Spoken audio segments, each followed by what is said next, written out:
Hey, welcome back to Fame English Academy. Consider your setback as a challenge, not as a curse for failure. Setback means weakness, कमजोरी. इसे challenge की तरह लीजिए. Challenge हम उसे देते हैं या उस चीज से लेते हैं जिसे हम डिफीट करने की कोशिश करते हैं, हराने की कोशिश करते हैं. The same way the weakness which we have, we must take it as a challenge. कर्ज की तरह मत लीजिए. डोंट थिंक कि यही कमजोरी है जिसके कारण हमें असफलता मिली. We have to overcome our weakness. इसको दूर करिए और हर वीकनेस को दूर किया जा सकता है एफर्ट से, प्रैक्टिस से. Right? So take your weakness और sit back as a challenge, not as a curse for failure. आज का जो हमारा टॉपिक है वो है auxiliary verb. In the last video हम लोगों ने प्रिंसिपल वर्ब के बारे में देखा, इसके पार्ट्स, फॉर्म्स. आज हम ऑक्सिलरी वर्ब को देखेंगे और how this auxiliary verb is important to make sentence. Right? So this is the thing we are going to discuss today in this video. So watch this video to the end. Auxiliary verb. First, let us see the definition of auxiliary verb. So auxiliary verb, AV, I told you, auxiliary verb is the term, auxiliary verb is the term which comes to help principal verb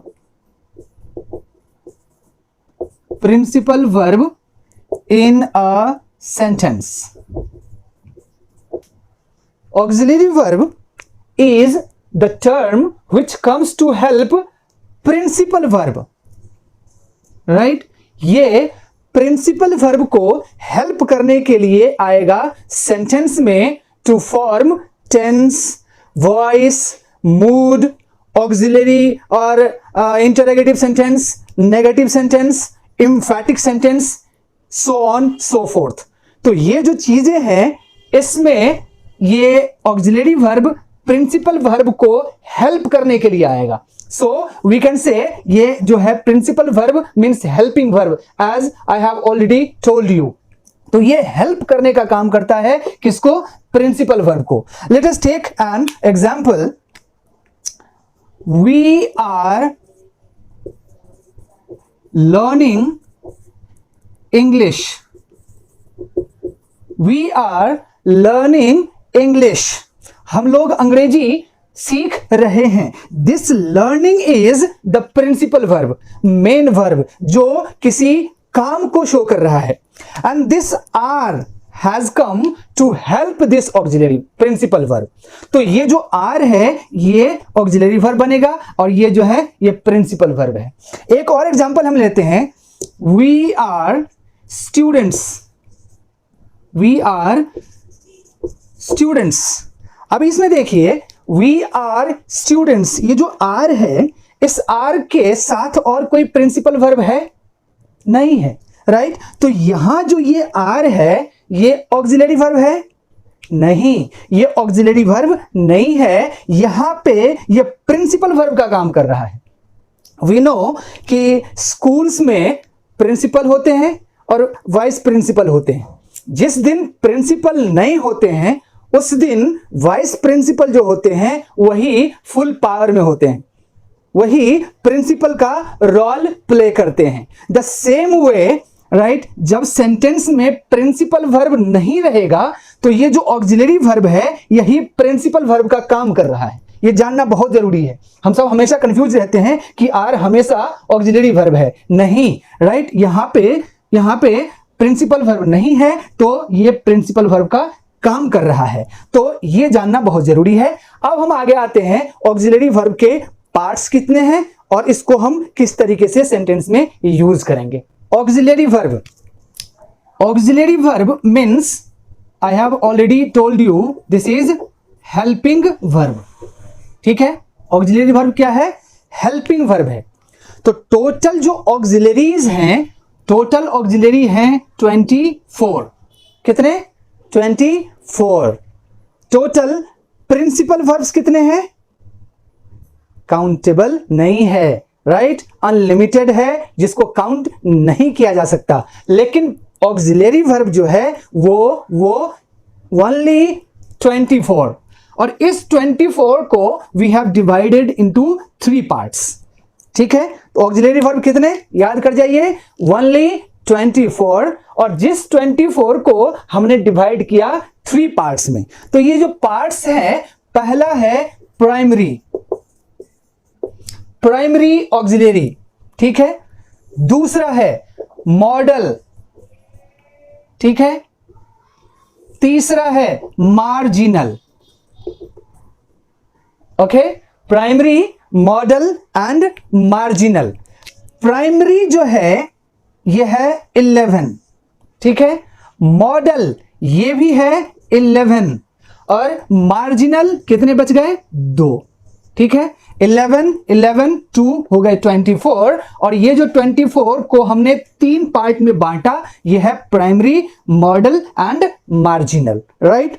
अब कुछ authors ऐसे हैं या कुछ किताबें ऐसी है जहां आप पाएंगे कि मॉडल और मार्जिनल को एक में ही मर्ज कर दिया है और कहते हैं मॉडल्स ही हैं 13। ठीक है, लेकिन नहीं, वी मस्ट नो कि मार्जिनल भी एक टर्म है जो ऑक्सिलरी वर्ब का पार्ट है। और ये कैसे हैं हम अभी देखते हैं कि मॉडल को हम इस मार्जिनल को मॉडल में मर्ज नहीं कर सकते। प्राइमरी तो है ही, मॉडल भी है और मार्जिनल भी है। ये क्यों है, हम अभी इस चीज को प्रूव करेंगे। अब देखते हैं, प्राइमरी जो 11 है ये है is, am, are, was, were, has, have और had, do, does and did। देखिए 11 हो गए, 1 2 3 4 5 6 7 8 9 10 11। आप नाम सुने होंगे, ये जो है टर्म्स ये सारे प्राइमरी ऑक्सिलरीज हैं। ठीक है, अब हम आते हैं मॉडल्स में। ये भी है 11, shall, should, will, would, can, could, may, might, must, OUGST, ought to and used to। इसको देखिए USED, इसको used नहीं पढ़ते, इसको पढ़ते हैं used to, used, right? This is so ये हो गए 1 2 3 4 5 6 7 8 9 10 and 11 मॉडल्स, राइट? अब मार्जिनल जो 2 हैं वो है नीड एंड डेयर। ठीक है, ये जो नीड एंड डेयर है, जिसको कहते हैं कि ये मॉडल का ही पार्ट है, ये नहीं है, ये अलग है। ये कैसे है, हम अभी इस चीज के बारे में डिस्कस करते हैं। तो ये प्राइमरीज 11 आपको याद करना है, आसान है याद करना। ये जो इज, एम, आर, वाज और वर है, ये है टू बी का फॉर्म्स। किसका? टू बी का फॉर्म्स हैं। आप पिछले वाला वीडियो देखिए, उसमें हमने कहा कि टू बी के जो फॉर्म्स हैं, पहला फॉर्म बी, एम, आर और 5वां है इज, तो इज, एम, आर आ गया। और सेकंड फॉर्म वाज, वर। ठीक है, ये जो हैज और हैव है और हैड, ये टू हैव का फॉर्म है। ठीक है, और डू, डज, डिड जो है ये टू डू का फॉर्म्स हैं। ठीक है, तो ये 3 चीज याद रखिए, to be, to have and to do. अब आइए मॉडल्स को, इसको इसी तरीके से पोएम की तरह याद कर जाइए, right? Shall, should, will, would, can, could, may, might, must, ought to, use to, right? Need and dare marginal में आता है। तो इसको हम याद नहीं रखते हैं सीरियली और कहते हैं कितने हैं 11, तो कौन कौन से? तो शुरू कर देते हैं कुड, शुड, वुड, माइट, इस तरीके से जब आप करेंगे तो वो चीजें रिपीट होंगी और अच्छा नहीं लगेगा, इसलिए ये सीरियल पोएम की तरह याद रहना चाहिए। याद कर जाइए, shall, should, will, would, can, could, may, might, must, ought to and use to. Very simple, need and dare. ठीक है, अब हम इसको अलग अलग से देखते हैं कि ये प्राइमरीज के क्या फंक्शन है, मॉडल्स के क्या है और मार्जिनल क्या है। प्राइमरी को प्राइमरी क्यों कहते हैं, मॉडल क्यों कहते हैं, मार्जिनल क्यों कहते हैं, हम इस चीज पे अब आगे अभी तो डिस्कस करते हैं। प्राइमरी ऑक्सिलरीज कितने, 11, is, am, are, was, were, has, have, had, do, does and did. चलिए अब हम इसका यूसेज देखते हैं, इसका मीनिंग क्या है ये देखते हैं। तो ये जो इज, एम, आर है, इसको हम यूज करते हैं प्रेजेंट टाइम के लिए। प्रेजेंट टाइम, टाइम हम सब कहते हैं प्रेजेंट टेंस, मैंने कहा प्रेजेंट टाइम, तो टाइम और टेंस जो है वो अलग है, राइट? वो क्या है, कैसे है, टेंस टाइम से कैसे अलग है, वो हम बाद में डिस्कस करेंगे। तो अभी आप ये जान लीजिए कि प्रेजेंट टेंस में भी करते हैं, लेकिन मैं भी कह रहा हूं कि प्रेजेंट टाइम इसका मतलब होता है। ठीक है, ये जो वाज एंड वर है इसका मतलब होता है था, थे, थी में से कुछ और। ठीक है, तो इसको हम यूज करेंगे पास्ट टाइम के लिए। ठीक है, हैज, हैव और हैड, ये जो हैज, हैव है इसको हम करेंगे प्रेजेंट टाइम के लिए, और हैड इसको हम करेंगे पास्ट टाइम के लिए। The same way do, does और डिड में से डू, डज को हम करेंगे प्रेजेंट, ठीक है, और डिड को हम करेंगे पास्ट में। ठीक है, अब ये डू, डज और डिड है इसका कोई खास मीनिंग नहीं होता है, इसको हम टेंस में यूज करते हैं ऑक्सिलरी वर्ब के रूप में। प्रिंसिपल वर्ब के रूप में इसका मीनिंग है करना, लेकिन ऑक्सिलरी वर्ब के रूप में इसका कोई मीनिंग नहीं होता है। ठीक है, तो ये जो 11 प्राइमरी ऑक्सिलरीज हैं इसके ये मीनिंग हमने कहा, ये प्रेजेंट और ये पास्ट, ये दोनों प्रेजेंट, ये पास्ट, ये प्रेजेंट, ये पास्ट। ठीक है, अब इसको प्राइमरी हम इसलिए कहते हैं कि ये जितने ऑक्सिलरीज हैं ये सारे ऑक्सिलरी तो है ही, साथ में ये प्रिंसिपल वर्ब भी होता है। जैसे हम एक सेंटेंस लिखते हैं, वी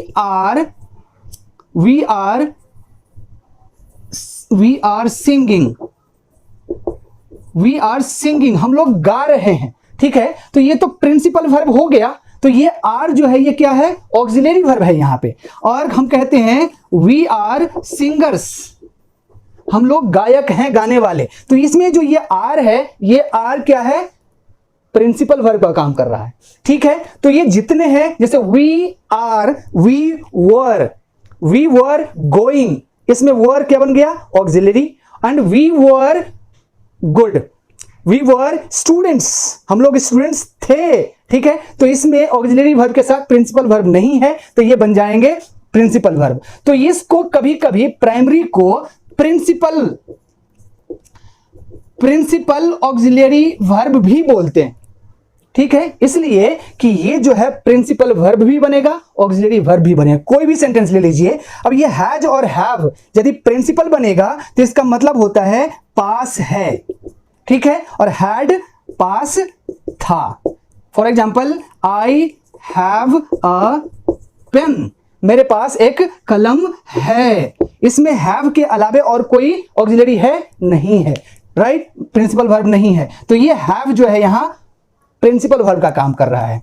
अब एक चीज और जान लीजिए कि ये जब ऑक्सिलरी वर्ब बनेंगे तो इस ऑक्सिलरी में इज, एम, आर के बाद हमेशा वर्ब का फोर्थ फॉर्म यूज होगा, ये याद रखना जरूरी है। वाज, वर, इसके बाद भी वर्ब का फोर्थ फॉर्म यूज होगा।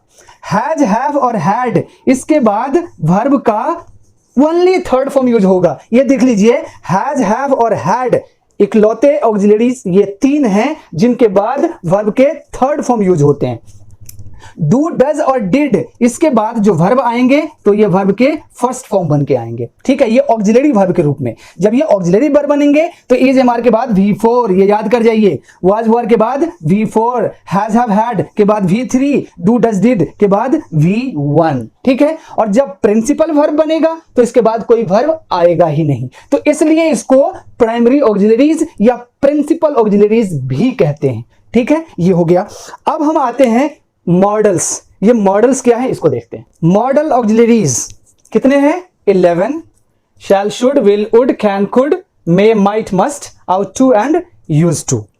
हम देखते हैं इसके मीनिंग्स क्या हैं। अभी तो हम इस चैप्टर में इसके जो ओवरव्यू देखेंगे मीनिंग्स। ये मॉडल जो ऑक्सिलरीज हैं ये इंडिपेंडेंटली एक चैप्टर है, राइट, जिसको हम बहुत ही डिटेल में देखेंगे। हर एक टर्म का स्पेशल यूसेज है। शुड का यूज, वुड का यूज, कुड का यूज, मे का यूज, ये अलग अलग यूसेज हैं। डिफरेंट तरीके से हम यूज करते हैं लिखने के लिए और बोलने के लिए। हम आज देखते हैं कि इसका ओवरव्यू आखिर क्या है और हम इसको किस तरीके से यूज करेंगे सेंटेंस में। तो सबसे पहले आप ये जान लीजिए कि कोई भी ऑक्सिलरीज है, हर एक ऑक्सिलरीज के बाद वर्ब के पहले फॉर्म यूज होंगे। क्या? वर्ब के पहले फॉर्म। कोई भी मॉडल्स हैं इसके बाद हमेशा वर्ब का पहला फॉर्म आएगा। प्राइमरी में हमने देखा V4 भी लगा, V3 भी लगा, V1 भी लगा, लेकिन कोई भी मॉडल्स हैं इसके बाद केवल वर्ब का फर्स्ट फॉर्म आएगा, ये याद रखिए। अब है यहां पे shall, should, will, would. Shall, will और वुड ये तीन ऐसे मॉडल ऑक्सिलरीज हैं जिनका कोई स्पेशल मीनिंग नहीं होता है। इसको हम सेंटेंस में यूज करते हैं। अब कैसे करेंगे वो हम बाद में देखते हैं, पहले बाकी जो बच गए इसके हम मीनिंग्स देखते हैं। ये जो शुड है इसका मतलब होता है चाहिए। क्या होता है? चाहिए। याद कर जाइए, शुड का मतलब चाहिए और इसके बाद वर्ब का पहला फॉर्म आएगा। जैसे मुझे बोलना चाहिए तो आई सब्जेक्ट है और चाहिए के लिए शुड, आई शुड स्पीक, बोलना चाहिए। तो शुड का मतलब चाहिए, ये नॉर्मल ड्यूटी दिखाता है।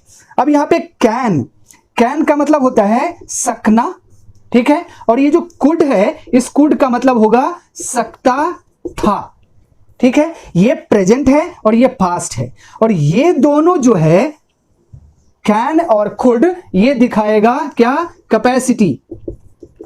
कैपेसिटी क्षमता, हम सब कहते हैं कैपेसिटी, कैपेसिटी बहुत है उसमें। No, this is not capacity, this is capacity. याद कर जाइए, प्रोनाउंसिएशन बहुत ही जरूरी है। This is capacity, capacity, right. तो ये जो कैन है ये कैपेसिटी दिखाता है प्रेजेंट का और ये कुड कैपेसिटी दिखाता है पास्ट का। जैसे मैं अंग्रेजी बोल सकता हूं, अभी हम में क्या है? क्षमता है। I can speak English.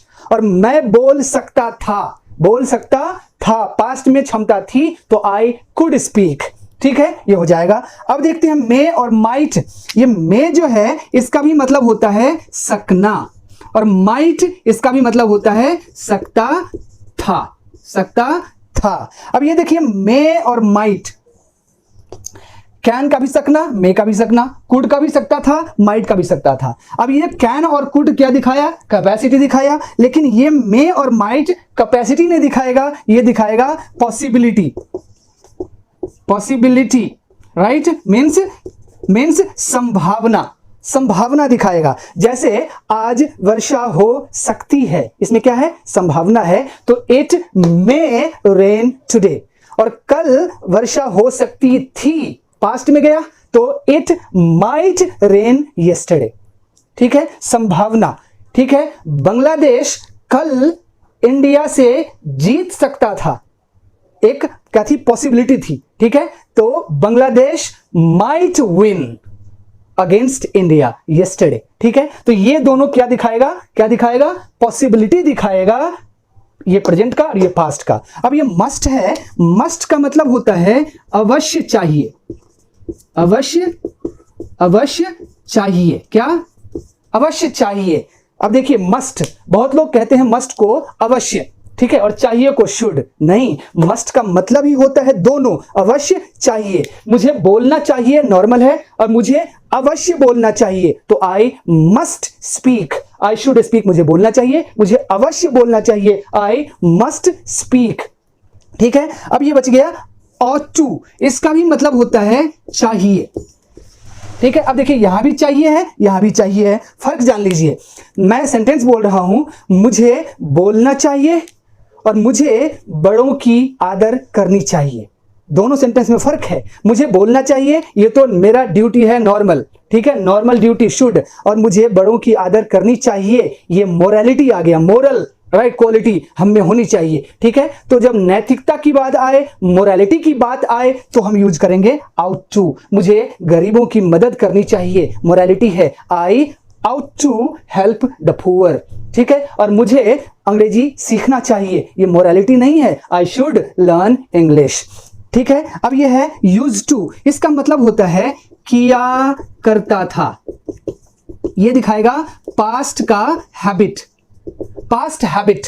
जैसे जैसे हम लोग स्कूल जाया करते थे, क्या थी हमारी आदत थी, हम लोग दूध पिया करते थे, तो we use to drink milk, we use to go to school, ठीक है। तो ये जो है इसका मीनिंग आपको याद रखना है, ये यहीं पे सीमित नहीं है। मैंने कहा कि शुड का यूज केवल चाहिए, और इसी में नहीं, इसके बहुत सारे यूसेज हैं, हम मॉडल का अलग चैप्टर लेकर के देखेंगे। कैन का भी यूज है, कुड का भी यूज है, मे माइट। कुड का यूज केवल पास्ट में ही नहीं होगा, प्रेजेंट में भी होता है, कैसे होगा हम बाद में डिस्कस करेंगे मॉडल्स के बारे में। तो इतनी जानकारी रखिए कि मॉडल्स जो है इसके मीनिंग्स हैं, और इसके तुरंत बाद हमेशा वर्ब का पहला फॉर्म आएगा, ये कभी भी प्रिंसिपल वर्ब नहीं बनेगा।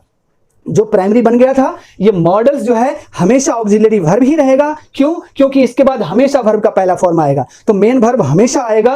Models can never be principal verb, इतना जान लीजिए। इसके बाद हमेशा प्रिंसिपल वर्ब आएगा, तो ये हमेशा क्या रहेगा? मॉडल्स रहेगा, ठीक है, ऑक्सिलरीज रहेगा। तो इसके मीनिंग्स को आप याद कर जाइए, सेंटेंस बनाइए। अब हम देखते हैं मार्जिनल। ये मार्जिनल क्या है, ठीक है, इसको हम मार्जिनल कहते क्यों हैं?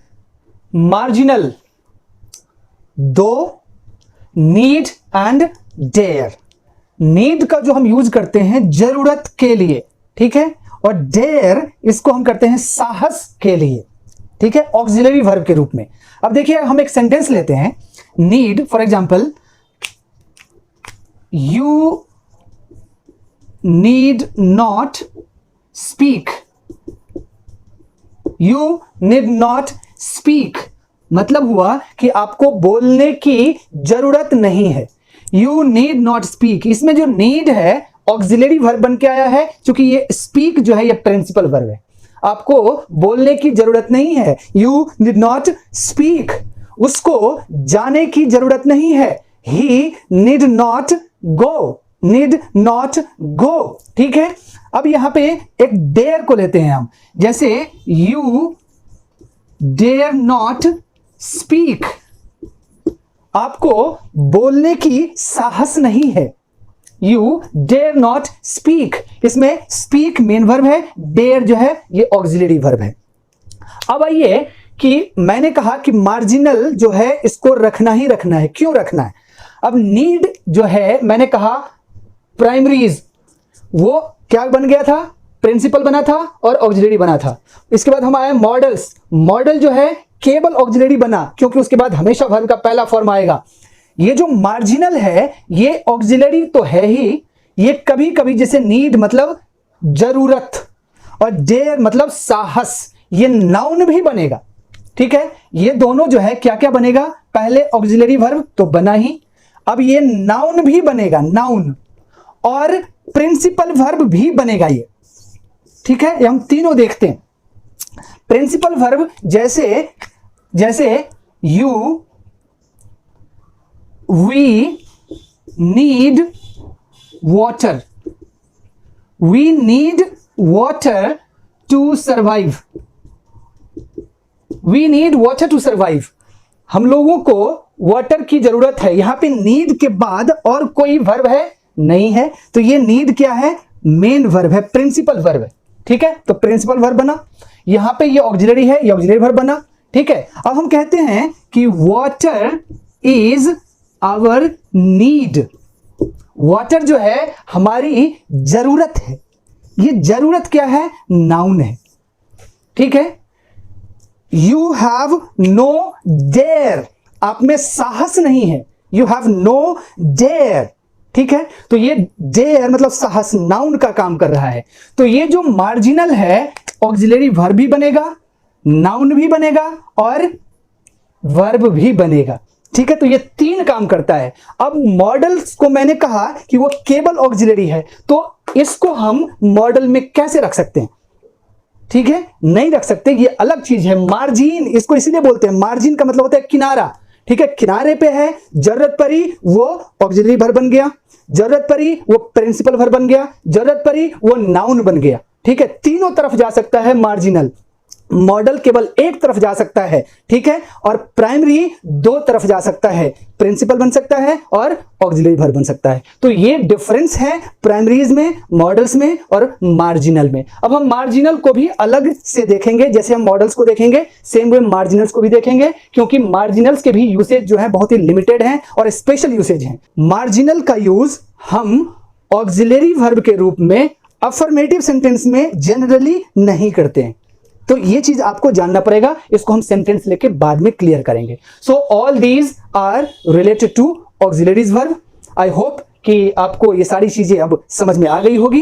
अब मेरा एक आपसे रिक्वेस्ट है, इसको आप रिक्वेस्ट लेना और होमवर्क लेना, ठीक है। हमने प्राइमरीज देखा, मॉडल्स देखा और मार्जिनल देखा। ये जो टर्मिनोलॉजीज, इस टर्म से रिलेटेड जितने सेंटेंस बन पाए आप मुझे कमेंट में भेजिए, हम चेक करेंगे और मैं ये समझ पाऊंगा कि मैं आपको कितना समझा पाया और आप इस चीज को कितना समझ पाए हैं। तो कमेंट में या फिर व्हाट्सएप पे मुझे सेंटेंस लिख के भेजिए। We will try our level best to help you out lot, ठीक है। तो ये ऑक्सिलरीज वर्ब है। अब हम आगे देखेंगे प्रिंसिपल वर्ब जो है 5 फॉर्म्स, इसको याद कैसे रखें, that is a real challenge for us. तो इसको हम बहुत ही आसानी से याद रख सकते हैं। तो अगला वीडियोज में हम इसको देख लेंगे, नेक्स्ट हम फिर देखेंगे। आज के लिए बस इतना ही। Bye bye, take care.